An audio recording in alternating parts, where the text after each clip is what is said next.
Anunciado, nós estamos recebendo aqui ao vivo em nossos estúdios o professor Cassiano Marafon, ele que vem como presidente do Partido dos Trabalhadores aqui de Itaió. E a entrevista tem como base as manifestações contra o governo Dilma e contra o ex-presidente Lula. Cassiano, primeiramente, obrigado pela participação aqui ao vivo. Para iniciarmos este bate-papo, vamos falar sobre a situação que vive o Brasil neste momento. O Congresso busca o impeachment da presidente Dilma e o ex-presidente Lula corre risco de ser preso. Em declarações oficiais, ambos se declaram injustiçados. O Congresso e a Operação Lava Jato estão equivocados, Cassiano? Obrigado pela participação. Bom dia. Bom dia, Jefferson. Bom dia aos ouvintes da Educadora, aos posteriores, vamos dizer assim, telespectadores do YouTube que vão assistir a entrevista lá. Então, na verdade, Jefferson, eu conversei com o Joel para mim vir fazer uma fala aqui a respeito do que foi colocado aqui na rádio, a seguinte colocação: essa corrupção do PT, essa foi a frase que me trouxe até aqui. A manifestação a gente pode falar, não tem problema nenhum, certo? Eu acho que nós estamos dentro da democracia, e dentro da democracia as vozes têm que serem ouvidas, né? Porque não ser ouvido dentro de uma democracia é muito ruim, certo?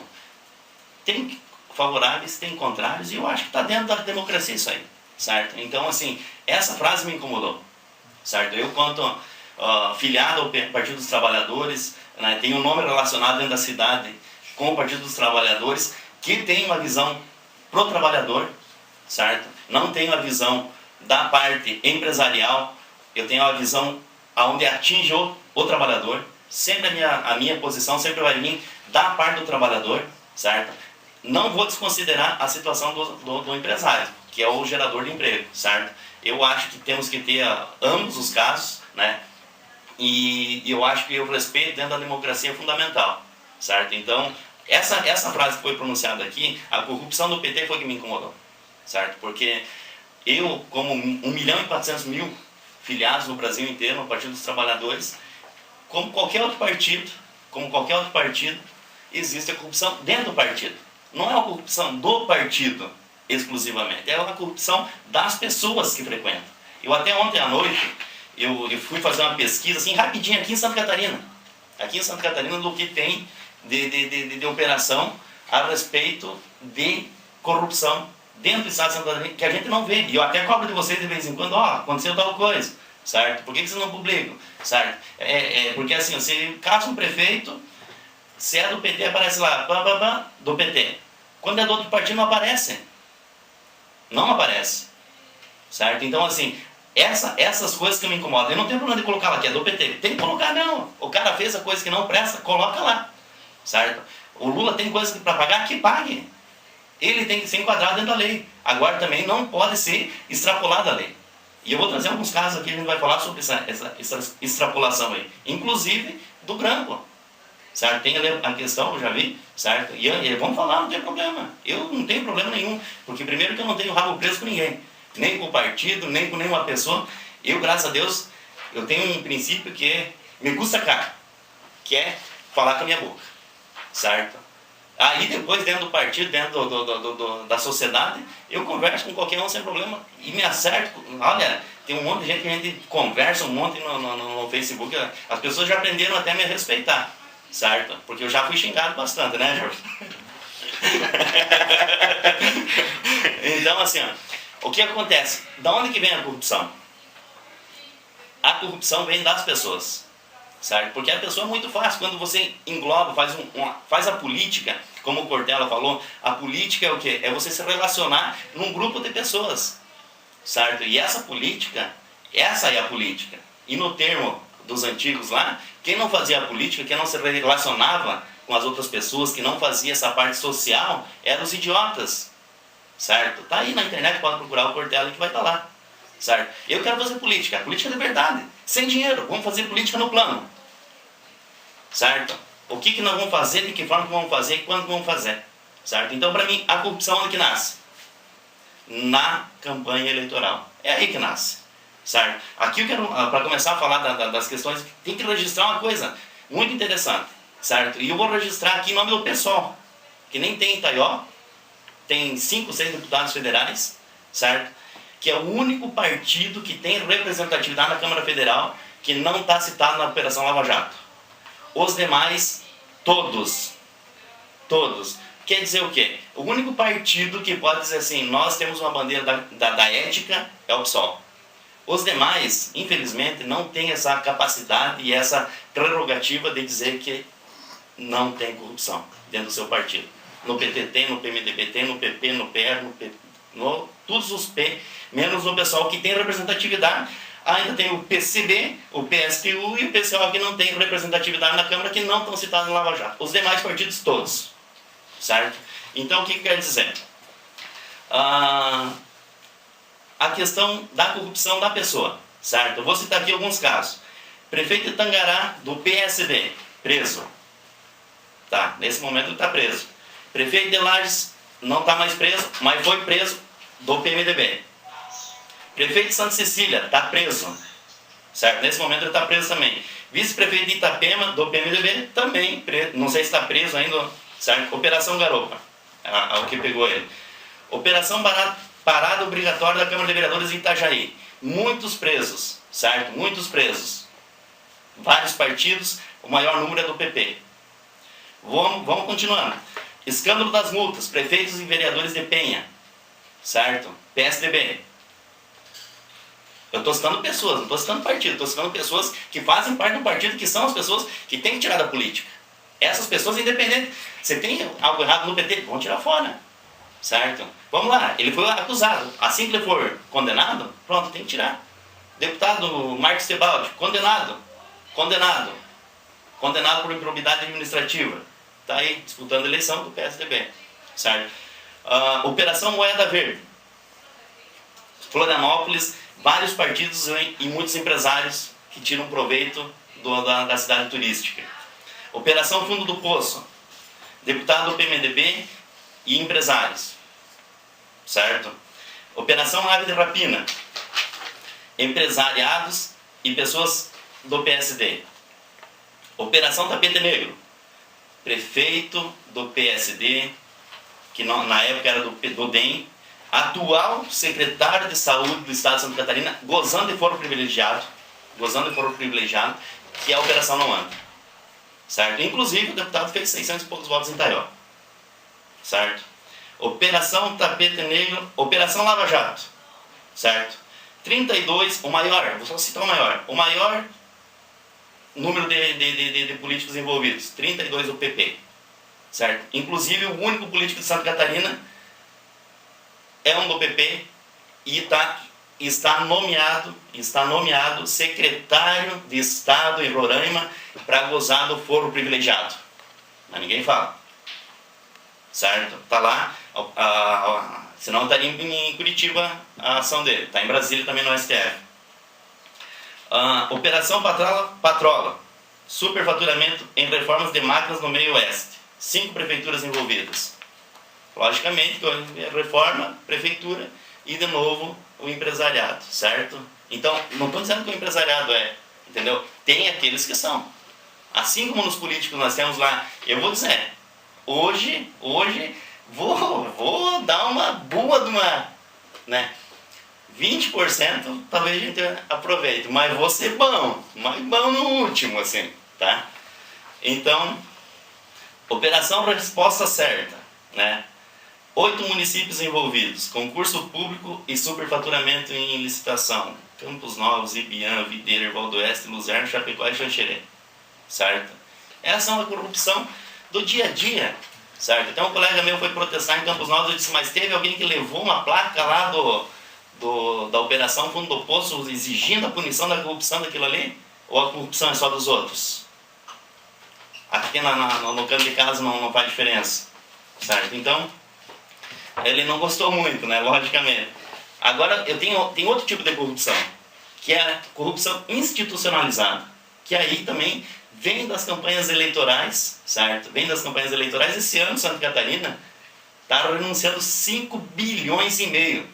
Vamos, mais ou menos, arredondar, seria 20 mega da virada, certo? Quem está sendo beneficiado com essas isenções de ICMS no estado de Santa Catarina? certo? Eu olhei o orçamento lá, na nossa região aqui, a renúncia fiscal é grande também, certo? Vários setores, certo? Mas eu não compro um produto no mercado, na loja, que não tem ICMS, certo? Então, então essa corrupção institucionalizada que a gente também tem que começar a discutir, certo? Super salário da Lesc, que o deputado Jailson denunciou, certo?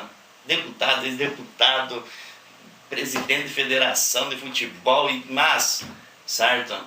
Então, assim, são várias coisas dessa corrupção, que é muito fácil a gente falar da corrupção de longe, certo? Eu tenho vários indícios daqui da nossa região, da nossa cidade, gente. Eu tenho, tem lá o Portal da Transparência, que foi criado pelo governo do PT, certo? O Portal da Transparência, que é o maior controle social que a sociedade pode fazer, que a gente não sabe usar, né? Nós estávamos conversando ali, eu disse, estão dizendo que o sindicato é mais rentoso. Entra lá na transparência do Estado e consulta a minha folha de pagamento lá, em junho de 2013, que eu saí, e consulta agora. Eu estou ganhando R$250 a menos do que eu ganhava lá. Isso que nós já tivemos 2 aumentos depois daquilo. Certo? Então, quer dizer, o benefício das pessoas, certo? Quando você tem um pensamento de ser correto, é difícil. É difícil você não... Eu já fui convidado pelo PSDB, pelo PSD, pelo PR, pelo PP para me filiar. Mas não, eu acho que não é o partido que vai me mudar, entendeu? Se eu for corrupto, você é corrupto em qualquer um, e se eu for correto, você é correto em qualquer um. Então não adianta ficar trocando de partido, porque isso, por causa daquele outro. Eu acho que todos os partidos estão mal, a política está mal, inclusive a política está sendo criminalizada, né? E aí quando nós criminalizamos a política, nós passamos aquela frase do Cortella que nós estamos fazendo a parte do idiota. Certo? Tá certo, Cassiano. Após a apresentação dessas informações a respeito da corrupção, de certa forma, ser generalizada, até citando a questão do foro privilegiado do ex-deputado que está lá em secretário em Roraima, né? Falando em foro privilegiado, falando em gravações, voltando ao nome do ex-presidente Lula e também da presidente Dilma Rousseff, a gente acompanhou a divulgação dessas gravações. E ao que as opiniões são divergentes a respeito da nomeação ou não do presidente Lula. A gente ouviu o áudio do advogado dele, do presidente Rui Falcão, do também ministro Jacques Wagner. E qual que é a visão, por exemplo, né, o Cassiano é presidente do PT, representa o partido, qual que é a visão do Partido dos Trabalhadores em Itaió a respeito dessas gravações e a respeito de um citado foro privilegiado a favor do presidente Lula, do ex-presidente Lula? Então, assim, quanto à posição do PT, do Partido dos Trabalhadores de Itaió, não tem posição, porque a gente não se reuniu e não tirou posição a respeito disso. Tem que falar quanto o Cassiano mesmo, né? Como eu falei, estou aqui falando com vamos dizer assim, com a minha liberdade que essa democracia me permite, certo? Então, eu acho que a questão de você ter, vamos dizer assim, um mês praticamente de escuta telefônica de um ex-presidente que sabe que vai ter contato e ele é uma pessoa atuante no meio político, sabe que vai ter várias conversas que vai ter tom de influência. Não tem como não ter. Você conversa com o prefeito, você sabe que se você pedir para cascalhar uma rua, é uma influência política que está se exercendo. Cada um está exercendo essa influência política. Então, vamos lá para a questão do grampo, certo? Primeiro, quanto ao grampo do Lula, eu acho que tudo certo. Aí cabe a justiça fazer a apuração. Agora eu quero citar a questão da ilegalidade do grampo sobre a presidente Dilma, certo? É só abrir a internet aí e ver o que os juristas estão dizendo, né? Já começando a condução coercitiva, outro dia eu postei que o juiz faz mais política do que justiça, e aí entrou um advogado na conversa e eu pedi, mas a condução coercitiva, e ele é contrário, ferrenhamente contrário, né? E eu disse, a condução, o que você me diz da condução coercitiva? Só me diga, como operador do direito, Foi correto ou não foi? Ele, em poucas palavras, disse, não foi. Certo? Então, assim, o tratamento desigual, a desconstrução do líder político que é o Lula, está passando por um momento judicial. Certo? A construção e a desconstrução política você faz dentro da política. O judiciário tem que fazer justiça dentro da sua jurisdição. Certo? É isso que o judiciário faz. O judiciário não tem que ficar publicando. Por que foi publicado os grampos antes do Lula assumir? Qual é a intenção dessa se não tem relevância social no processo? Isso dali. Quando publica uma conversa com a presidente, e nessa última gravação que tem às 13 e alguma coisa, se vocês ouvirem a gravação, eu fui ouvir umas 4, 5 vezes. A gravação não é do grampo do presidente Lula, do celular do Moraes. O grampo é no gabinete da presidente da República. Tá lá. Toca o telefone. Alô, Moraes. Quem liga para outra pessoa e fala antes da outra pessoa se identificar. Certo? Então, quer dizer, essas ilegalidades que estão passando batida. Por que a imprensa não fala da ilegalidade? Eu acho que o juiz está fazendo um trabalho bom, mas eu acho que ele tem que passar a régua. Certo? Eu acho que a nossa justiça aí, ela está fazendo muita política. Ontem eu estava olhando lá o jornal, promotor fazendo discurso na frente de uma multidão. Certo? Eu acho que vamos dizer assim, a prerrogativa do promotor é fazer o trabalho dentro do fórum da promotoria. Certo? E do juiz cabe julgar, certo ou errado, independente. A liminar que saiu para o Lula não assumir. O juiz fazendo campanha contra, indo em manifestação, entendeu? Então não podemos ter uma justiça parcial. Nós precisamos de uma justiça imparcial. Nós precisamos de justiça. Porque a partir do momento que ela passa a ser parcial, não é mais justiça. E por que ninguém fala o seguinte? Se o juiz deu uma declaração, isso está na Constituição, se o juiz deu uma declaração já prevendo que vai condenar alguém, o juiz tem que ser trocado, isso está na Constituição. Ele não pode antecipar o veredito de uma sentença. E o que a gente vê é o contrário. Primeiro sai o comentário e depois vem o ato. Certo? O dia da condução coercitiva do Lula lá, os caras estavam... A televisão já sabia antes dos indiciados. Certo? Então nós temos que fazer uma discussão disso. Usar as instituições, certo? A política já está sendo criminalizada. Aí nós temos 2 poderes que já vão estar indo para o buraco, certo?